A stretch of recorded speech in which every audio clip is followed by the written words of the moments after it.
और फिर देखिए वात जो है वायु और आकाश से मिलकर बना है।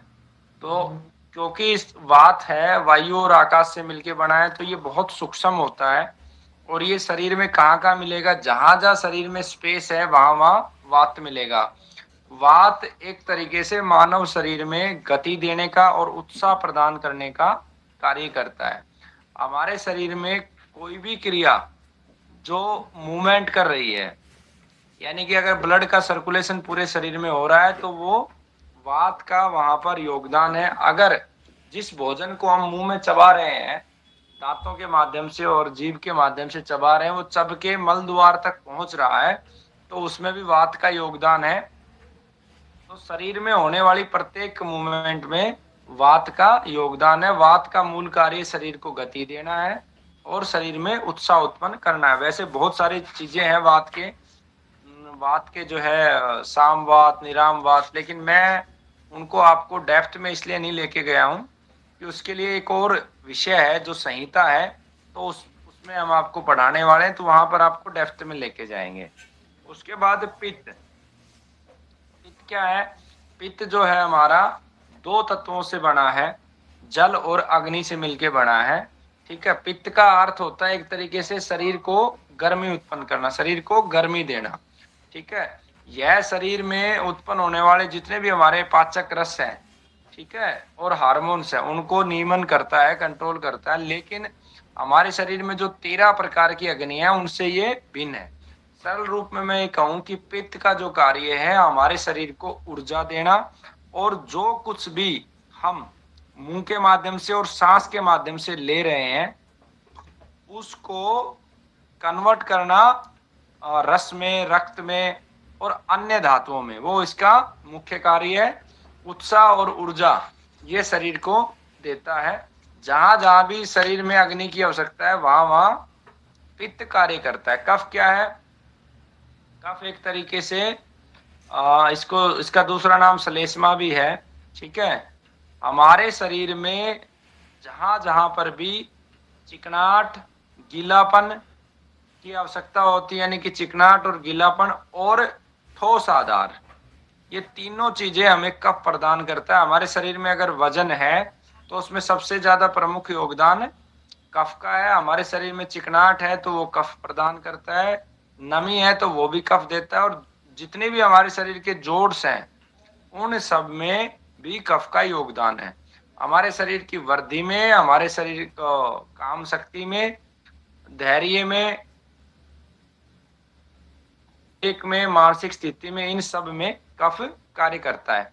तो एक तरीके से कफ जो है हमारे शरीर को जो मुख्य रूप से जो कफ को हम कह सकते हैं, जैसे वात को हमने कहा कि एक तरीके से हमारे शरीर में गति देने का कार्य करता है, पित्त को कहा कि अग्नि देने का कार्य करता है, तो इसी प्रकार से हम कफ को कह सकते हैं कि कफ हमारे शरीर को भार देने का कार्य करता है, चिकनाहट का, गीलापन का, काम शक्ति का, बल का, उत्साह का, और हमारे धैर्य, ज्ञान, विवेक, इन सब में महत्वपूर्ण योगदान इसका रहता है।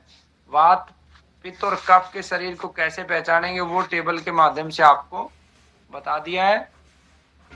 अब जैसे वात में क्या है? आकाश और वायु से बना है, पित्त जल और अग्नि से बना है, और कफ बना है जल और पृथ्वी से। तो इसकी प्रकृति, आपकी प्रवृत्ति क्या हो, पहचानने के लिए आप टेबल को ही रेफर करोगे, वहीं से आपकी प्रकृति निकल के आ जाएगी। मूल रूप से जो प्रवृत्ति होती है वो वात प्रकृति होती है, या पित्त प्रकृति होती है, कफ होती है, या वात पित्त होती है, या फिर पित्त और कफ, या फिर वात कफ, या फिर सम प्रवृत्ति।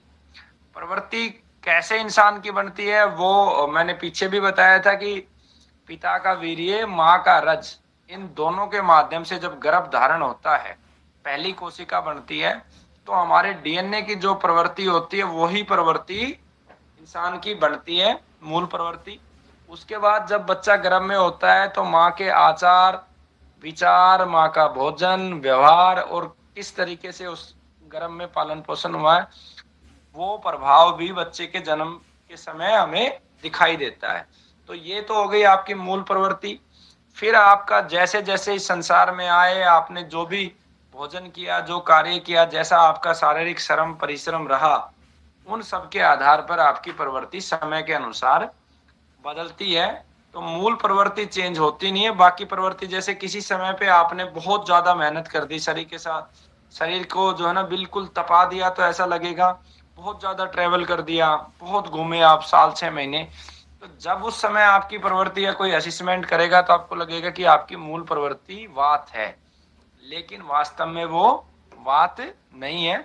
मूल प्रवृत्ति आपकी अलग है और परिस्थितियों के अनुसार और वर्तमान समय के अनुसार जो दिखाई देती है वो अलग होती है। दोनों में हमें भेद करना होता है। भेद के लिए वो टेबल हमारे पास है। उसके बाद हम अगले टॉपिक में आएंगे। तो हमारा जो आयुर्वेद है, आयुर्वेद के 3 मुख्य स्तंभ बताए गए हैं। पहला स्तंभ है आहार, भोजन। तो भोजन को सबसे मुख्य है। अब भोजन को हमारे आयुर्वेद में 3 प्रकार से वर्णन किया गया है। ठीक है, 3 प्रकार का भोजन बताया गया है, सात्विक, तामसिक और राजसिक। तो हमें संतुलित भोजन लेना होता है, अधिकतर सात्विक भोजन लेना होता है।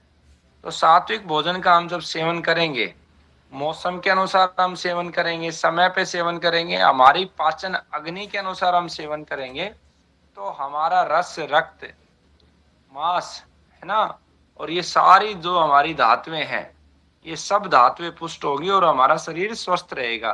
तो आयुर्वेद का पहला आधार स्तंभ है आहार, भोजन। उसके बाद है निद्रा। देखिए, हमारे लिए जितना भोजन जरूरी है उससे ज्यादा जरूरी निद्रा है।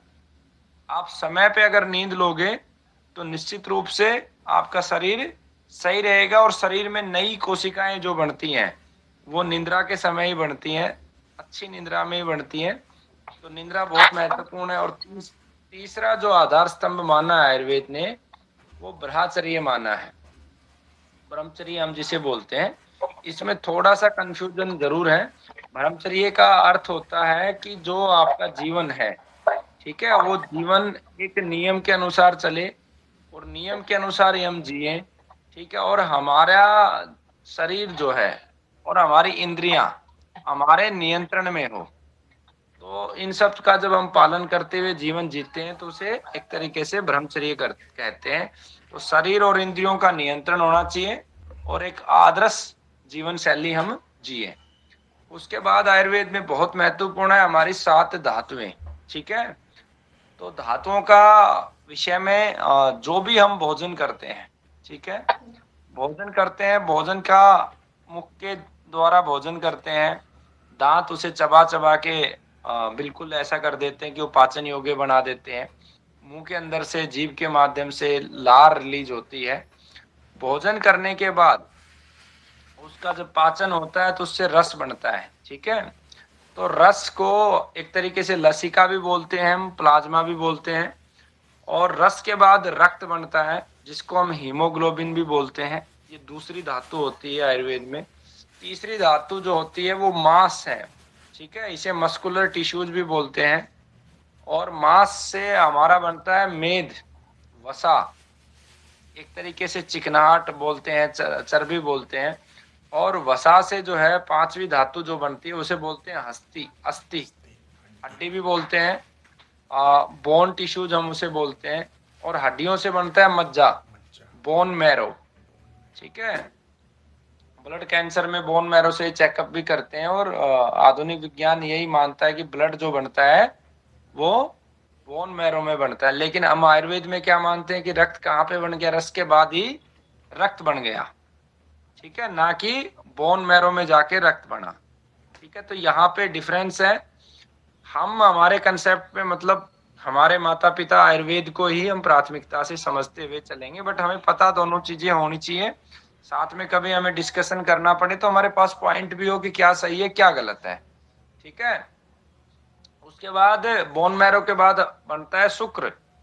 ठीक है, तो 7 ये घोषित धातुएं हैं। और शुक्र के बाद बनता है ओज, इसे हम 8वीं धातु आयुर्वेद में बोलते हैं। ओज को अगर समझना हो तो कि जो ब्रह्मचर्य का पालन करते हैं, अपने इंद्रियों पे नियंत्रण रखते हैं और जो सात्विक भोजन करते हैं, ठीक है, उसे सकारात्मक भोजन भी हम कह सकते हैं। सकारात्मक भोजन और सकारात्मक ऊर्जा के साथ जो जीते हैं उन लोगों का ही ओज का निर्माण होता है।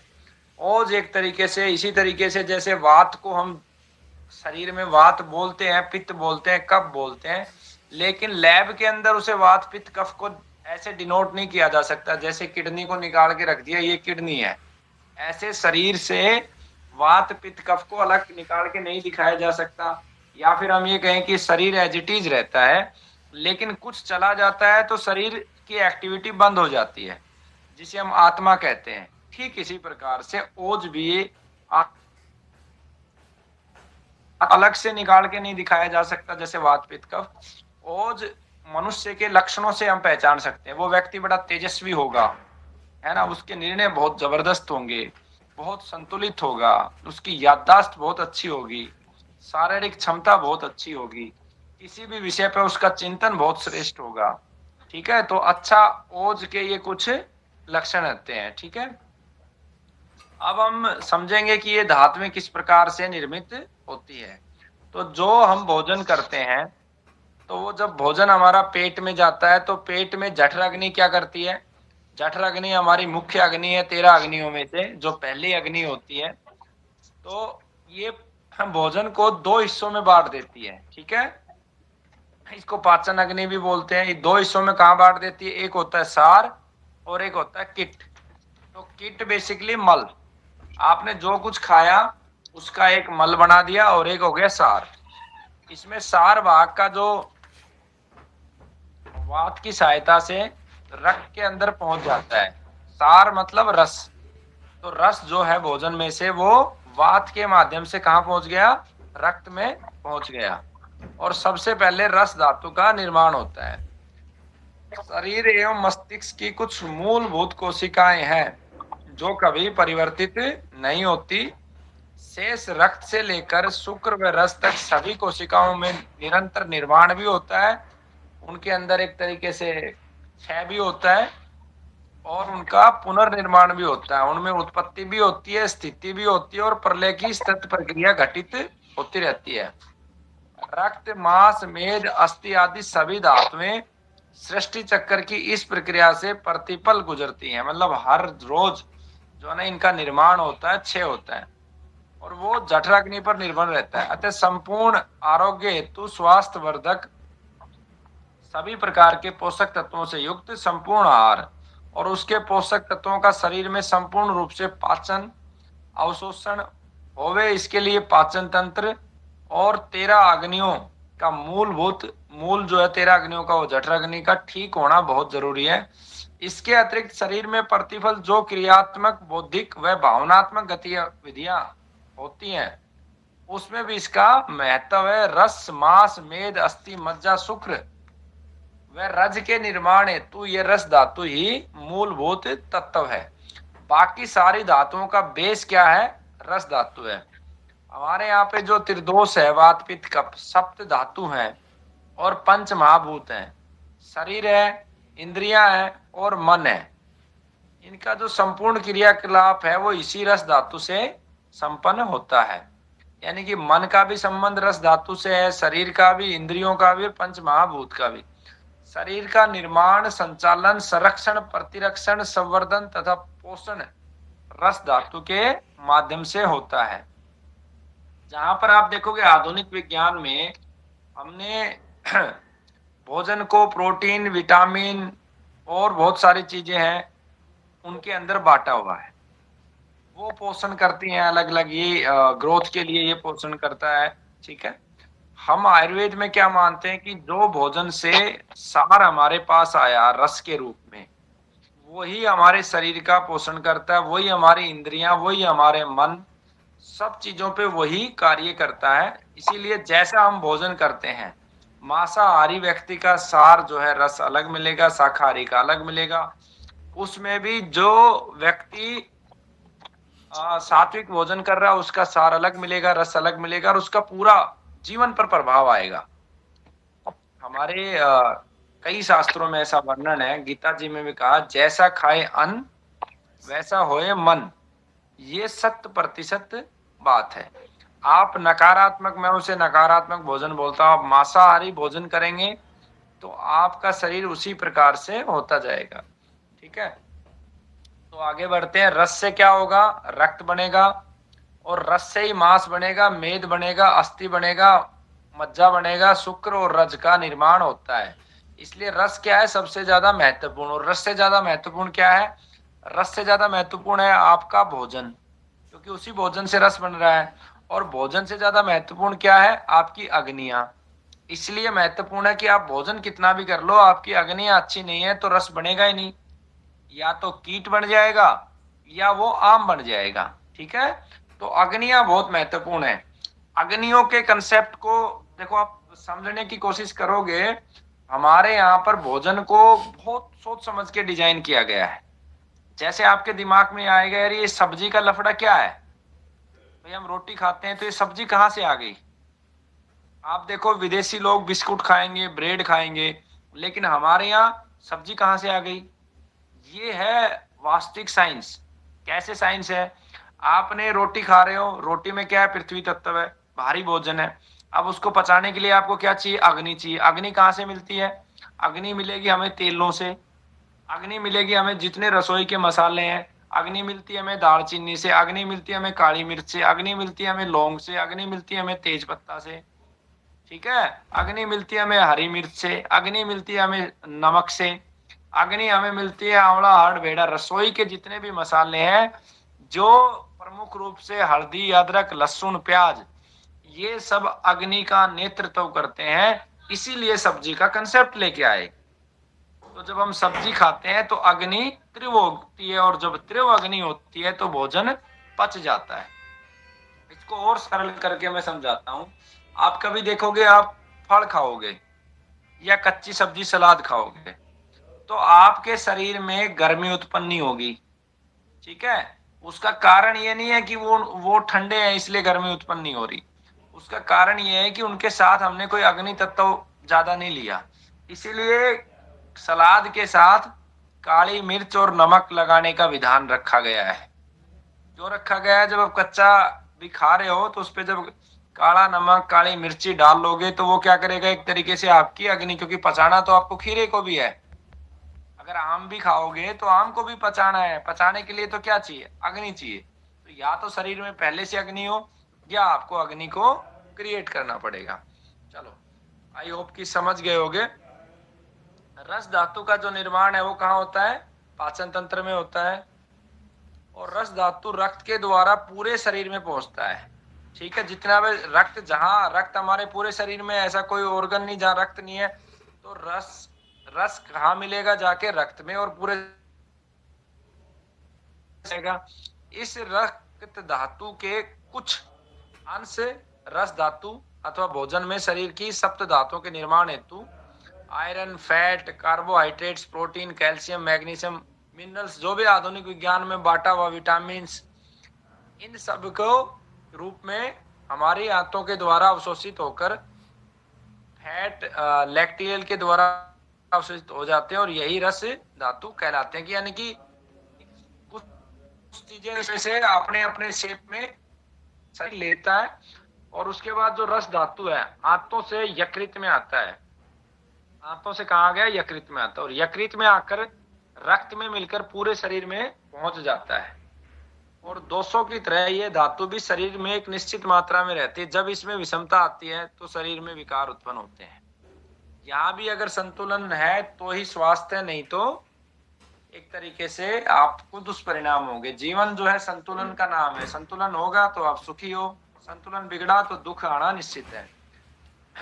इन धातुओं में विषमता दोषों की विषमता से आती है। जब दोष प्रकुपित होकर किसी धातु को प्रभावित करता है तो रोग की उत्पत्ति होती है, क्योंकि दोष धातु को दूषित करता है। तो धातु दूष्य कहलाती है। जिस धातु के दूषित होने से रोग की उत्पत्ति होती है, वह रोग उसी धातु के नाम से जोड़कर बोला जाता है। जैसे रस के दूषित होने से रसज रोग होते हैं, इसी प्रकार के रक्त के दूषित होने से रक्तज, मांस के मांसज, मेद के मेदज, अस्थि के अस्थिज। ठीक है, तो ये इस तरीके के रोग आपके स्टार्ट हो जाते हैं। तो अब देखोगे जितनी हमारी जो धातुएं हैं, तो इन जिन धातुओं से संबंधित अलग अलग रोग बनते हैं उनके उपचार के लिए अलग अलग विधियां दी गई है। वात पित्त कफ से भी हम ट्रीटमेंट करते हैं, धातुओं से भी हम ट्रीटमेंट करते हैं। जैसे रस धातु का कार्य क्या है? इसका मुख्य कार्य है शरीर को तृप्त करना, संतुष्टि देना और प्रसन्नता प्रदान करना तथा अपने से अगली धातु रक्त का पोषण करना, ये इसका मुख्य कार्य है। जब ये वृद्धि हो जाएगी, इंक्रीज होगी, तो इसके लक्षण क्या आएंगे? रस की वृद्धि होने पर कफ प्रकोप का लक्षण प्रकट होगा।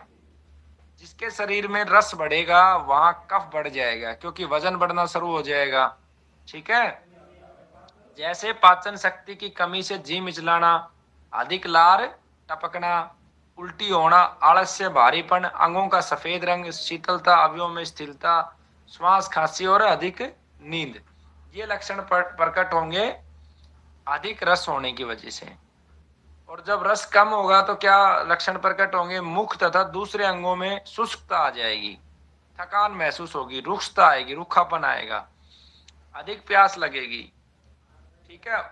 ऊंची आवाज सहन नहीं कर पाएंगे आप, हृदय की तेज गति होगी, हृदय में दर्द होगा, आमाशय, हृदय आदि अंगों में खालीपन महसूस होगा। ठीक है। तो ये एक तरीके से धातु में कमी के वो है। अब रसज रोग हैं कौन कौन से? रसों की वृद्धि से भूखने लगना, ये रोग पैदा होता है। अरुचि, कुछ भी अच्छा नहीं लगना, मुंह का बुरा स्वाद, कड़वा हो जाना, उसके बाद स्वाद का ही पता नहीं लगना,